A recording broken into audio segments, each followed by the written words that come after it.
सी केमी आमको अपडेट कर किसी करप्शन आसला करप्टेड है स्लो हो गला कि किसी भूल है सी मझे मझे केमी अपडेट कर 2000 मसीह मुझे दीक्षा नेला मैक्सीम सत्संग में गोटे जिन शुणी आसे सत्संग ठाकुर जीवन जीवन रही सतरे किसी भी ना कि यहाँ मुझे शुणी आसे कि मोर कम ज्ञान हो कि भी हो तापर मो मन में प्रश्न आसे कि सत्संग सैला पर कौन माने दीर्घ एत दिन है जिते मुझे शुणे तापर मो मन में ये गोटे क्वेश्चन आसे कि सत्संग सैला पर कौन गला अक्टोबर मसरे जो जाइए आश्रम प्रशांत भाई सब गुरु भाई मिसिकी नाटमंडप टे दूर में मुझे बसी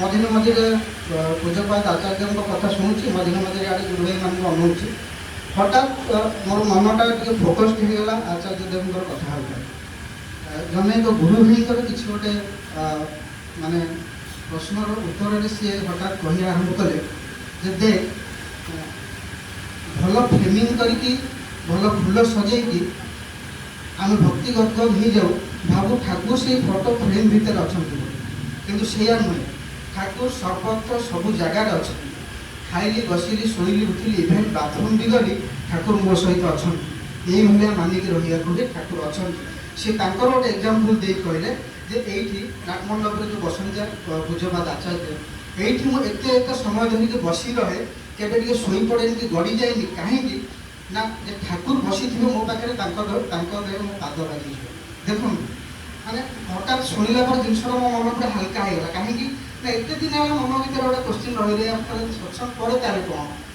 ये सी आमको अपडेट कर चलती आम निजे भी देखिए अनुभव करेंगे जो आम फिल करवा आ गोटे कथा कही रखे ये कथा शुणिला पर मुझे अनुभव कर ठाकुर मो पाखे अच्छे ना से भाया साधना भी मोर ना कि मुझे भाया स्तर को जाइनि किंतु जो समय भी आम से फिल करूँ जे ठाकुर ना ठाकुर सर्वत्र विद्यमान सबुबले विद्यमान चिर विद्यमान देखिए आपण आचार व्यवहार सबकि चेंज हो जाए जमी आम सत्संग बसिले आम मन में शुभ चिंता आसे कौन प्रकार कुचिंता आसेनी आम सब पॉजिटिव माइंडेड होकर रहू जदि आम सत्संग पर भी से फिल करूँ जे ठाकुर मो पाखे सबुबले ही विद्यमान देखिए से जो फिलिंगटा ये सत्संग मत आसे फिलिंगटा मत सब कहीं आसो आई जिन से दिन शुणिला मनटा एकदम हल्का होगा मुझे जाननी कौन पाई पछे कौन रिजन किंतु ये आमको से अपडेट दे दी चलती आउ दीक्षा पत्र आज कहले ए एरिया बहुत ही कम बेले बेले ये मानू एमती केत गुरु भाई धरिक मंदिर बारंबार तुम कल आगे भाई तुम किसी होनी काम किसी काम माने एमती गुरु भाई गोटे गोटे धरले गोटे गोटे घर को ऑफिस आइला गोटे गोटे घर के जाऊ विश्वास करेंगे घर दीटा घर पाखे तीनटा घर पाखे गुरु भाई अच्छे आज जाए इष्टवती पठाऊँ आज जाए जड़ा ना इष्टवती पठाऊँ मैंने से शुणी आश्चर्य आप अच्छा आम जानी कि से सी कम आमको देखते तो समस्त मिलमिशी करें जल्दी कम ठाकुर जगत जननी शिशु बड़मा परम पूज्यपाठ शिशु बड़दा परम पूज्यपाठ शिशु आचार्य समस्त चरणे प्रणाम प्रणाम निवेदन करती ठाकुर परिवार पवित्र शुभ सांध्यकालीन सत्संग ये सत्संग उपस्थित समाज वरेण्य संचालक रीति देवता उपस्थित परम प्रेममय शिशु ठाकुर पवित्र पांजाधारी गरीब गुरु भातृ मंडली मातृमंडली सर्वपरि परम प्रेममय शिशु ठाकुर अनुकूलचंद्र गुणमुक्त साधु सज्जन मंडली समस्त उद्देश्य शिशु द्वारा जय गुरु और यथामान्य प्रणाम निवेदन करुँच आ जो उद्देश्य सत्संग करी भाई परिवार प्रदान करते ठाकुर जो कथा कहले सत्य उद्देश्य अनुप्राणित हो प्रसाद सत्य देख दूर उद्देश्य सफल हम हम तेणु परिवार नववर्ष जो जन्म होता बापा माँ समस्त को ठाकुर भावधार भावित हो जहाँ करणीय ठाकुर आचार्य निर्देश चलतु ताहा अति अवश्य सफल खरा दिन एप्रिल मास रीति कन्फरेन्स हुए एथर तो बंद होता बहु समागम भी ठाकुर बसते जड़े रीति जाकि प्रणाम जमी ठाकुर आखि पड़गला ठाकुर पचारे किरे किरे बारण केमन आछे ठाकुर खूब भल अच्छे घूरा फेरा हो तो ଫିଲ୍ଡକୁ ଯାଇକି ଟିକେ ଘୋରାଘୁରି କରୁଛୁ ନା ନାହିଁ? କହିଲେ ହଁ ଆଜ୍ଞା ଘୋରାଘୁରି କରୁଛୁ। ଆଉ କେମିତି ଲାଗୁଛି? ଯାହା ଘରକୁ ଯାଉଛି ମୋ ଗୋଡ଼ ହାତ ଛୁଇଁଦେଉଛି, ଖାଇବା ପିଇବାକୁ ଦେଉଛନ୍ତି, ବସିବାକୁ ଦେଉଛନ୍ତି, ସତ୍ସଙ୍ଗ କେତେ ଆନନ୍ଦ, କେତେ ଭୋଟ କରି କେତେ ପାଉଛି ଠାକୁର। କହିଲେ ଟିକେ ଟିକେ ବୈଠକି କରିବୁ, ବୈଠକି ମାନେ ବସିକି ଲୋକଙ୍କୁ ଯାଜନ କରିବା କଥାକୁ ବୈଠକି କରିକି ଠାକୁର କହିଲେ ଠାକୁର ସେଇଥିରେ ଟିକେ ଅସୁବିଧା ହେଉଛି। ନା କ'ଣ ଅସୁବିଧା?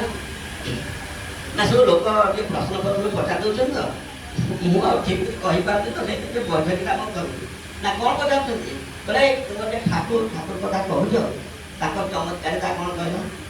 କ'ଣ ଲାଗିକି ସେଇଟା କହୁଛନ୍ତି? କାହିଁ ତାଙ୍କ କଥା ସବୁ ଚାରିଆଡ଼େ କଥା ଠାକୁର ଆଉ ତୁ କ'ଣ କହୁ?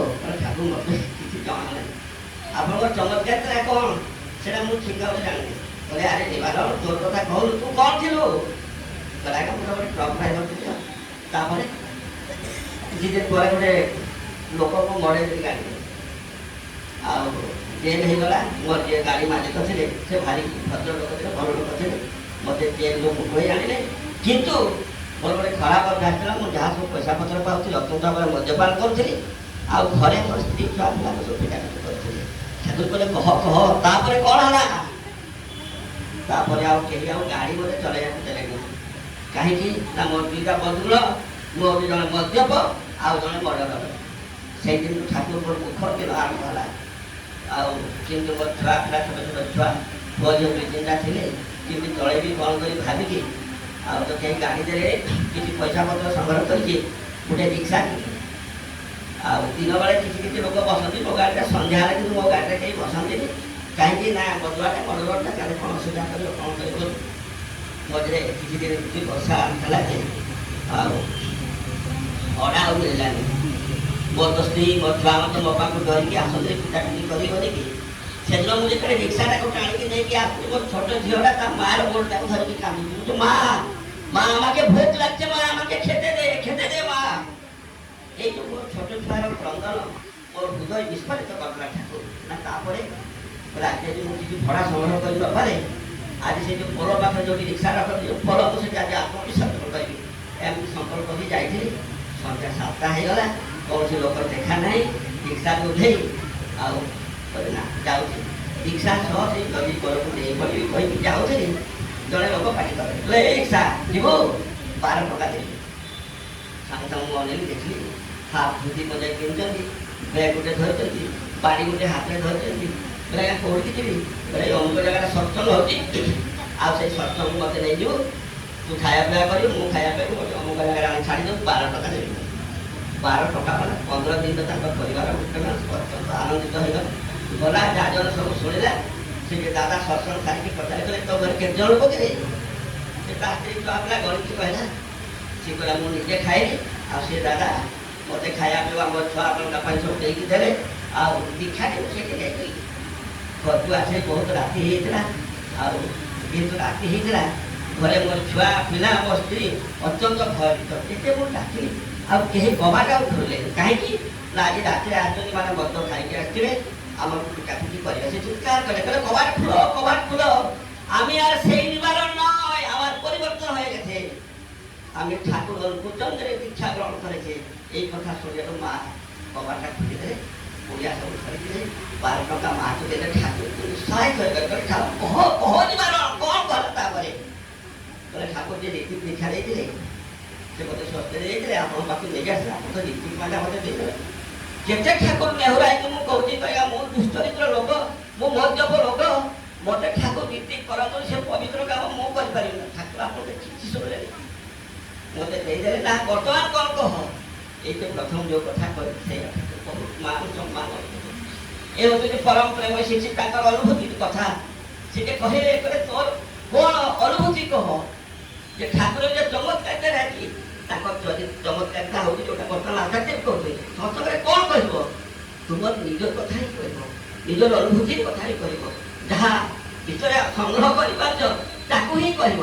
ଏଇ କଥାଟା ଆମର ବହୁତ ସମୟରେ ବିସ୍ଫୋରଣ ହୋଇଯାଏ। ଯାଇଥିଲେ ଜଣେ ଏମିତି ଯେମିତି ଭାଇମାନେ ସବୁ ଯାଇକି ଯେଉଁ ଦୀକ୍ଷା ଦାନ କରନ୍ତି, ସେ ଯାଉଥିଲେ ସେଠି ଆଉ ଜଣେ ରୀତି ଥିଲେ, ସେ ରାମକୃଷ୍ଣ ଠାକୁର ଶୀତଚନ୍ଦ୍ର ତାଙ୍କୁ ରୀତି ଯାଇଥିଲେ। ତେଣୁ ବୁଲାବୁଲି ସବୁ ଦଳ ପିଲାଙ୍କୁ ଯାଇଥିଲେ, ଦୀକ୍ଷା ବିକ୍ଷା କଲା ପରେ ସେ ଯେତେବେଳେ ପଳେଇଲେ ତାଙ୍କୁ ସେ ପଚାରିଲେ ସେ କ'ଣ ଆସିଥିଲେ କି?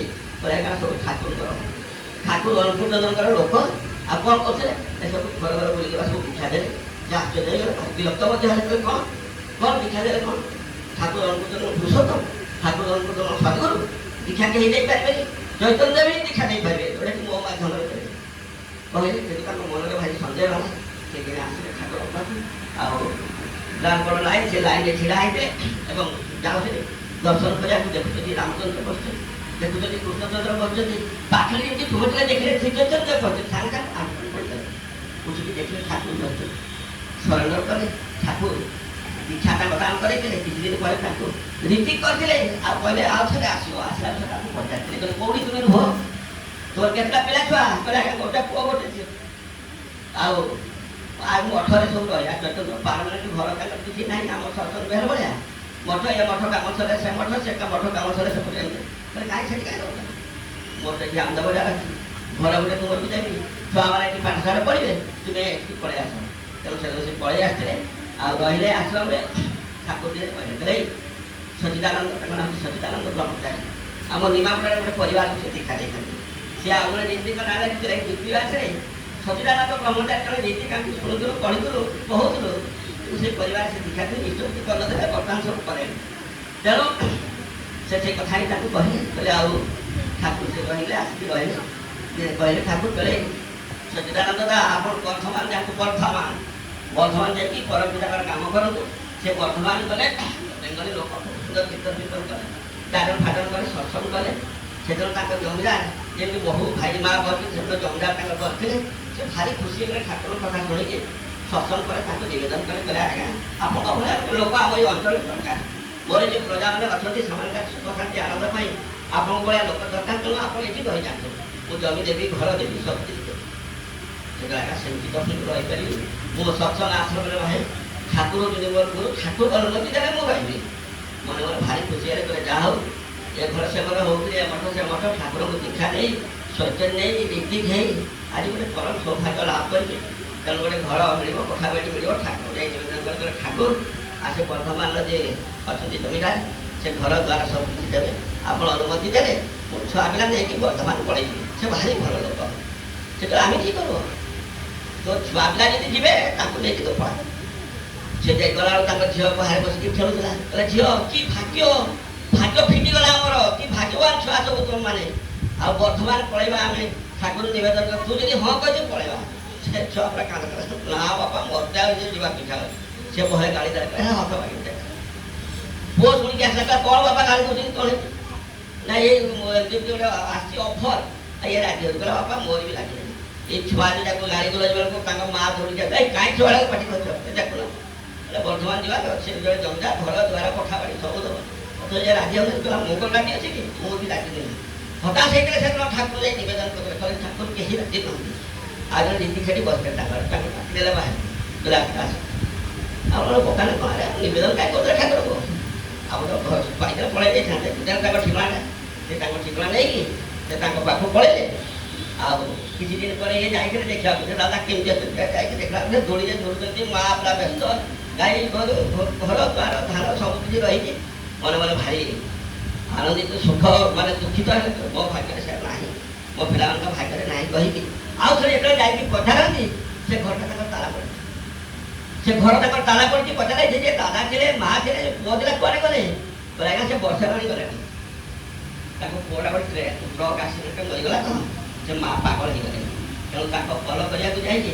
ସେ କୁଆଡ଼େ ପଳେଇଲେ ଯେ ଆଉ ପାଇନାହାନ୍ତି ସେଦିନ ପରମ ପୂଜା ସିଧା ସେ କଥା ଯାଇକି ଫେରି ଯାଇକି କହିଥିଲେ କହିଲେ ଆଜ୍ଞା ଏମିତି କଥା କହିଲେ ଠାକୁର ସେଇଠି ବି ଆପଣ ମନା କରିଥିଲେ ସେଟା ନିର୍ବଂଶ ଜାଗା ସେ ଜାଗାରେ ଯିଏ ରହିବ ତା ବଂଶ ନଷ୍ଟ ହେଇଯିବ ଏମିତି ପରମ ପ୍ରେମ ସେ ଠାକୁର ତେଣୁ ଠାକୁର କହିଲେ ତୁମେ ଯଦି ମଣିଷ ହେବାକୁ ଚାହଁ ସୁଖ ଶାନ୍ତି ଆନନ୍ଦରେ ଯଦି ରହିବାକୁ ଚାହଁ ତାହେଲେ ତୁମେ ମଣିଷ ପରି ମଣିଷ ହେବା ସାଧନା କର ଆଉ ଏଇ ମଣିଷମାନଙ୍କୁ ମଣିଷ କରି ତୋଳିବାରେ ସାଧନା କର ଆଉ ମତକୁ ଆନନ୍ଦିତ ପ୍ରୀତ ଯେ ଯେତେ କିଛି ଯାହା ମୁଁ ସବୁ କହିଛି ବାଣୀ କଥା ସବୁ କିଛି ବିହିତ ଭାବରେ ଲିପିବଦ୍ଧ କରାଯାଇଛି ଯିଏ ଜୀବନକୁ ଭଲ ପାଏ ଯିଏ ବଞ୍ଚି ରହିବାକୁ ଚାହେଁ ମୋର ଏ ଲେଖା ଗୁଡ଼ାକୁ ଦିନେ ପଢ଼ିବ କିନ୍ତୁ ସର୍ବୋପରି ଯଦି ଚରିତ୍ରବାନ ବ୍ୟକ୍ତିକୁ ସମ୍ମୁଖରେ ରଖି ନ ତାହେଲେ ତା ଜୀବନ ହେବ ନିଥର ସେ କୌଣସି ମଣିଷକୁ ଉଦ୍ବୁଦ୍ଧ କରିପାରିବ ନାହିଁ କୌଣସି ମଣିଷକୁ ଉଦ୍ଦୀପ୍ତ କରିପାରିବ ନାହିଁ କୌଣସି ମଣିଷକୁ ଉନ୍ନତ କରିପାରିବ ନାହିଁ କିଏ ନା ଯିଏ ଚରିତ୍ରବାନ ବ୍ୟକ୍ତିକୁ ସମ୍ମୁଖରେ ରଖି ଚାଲିବ।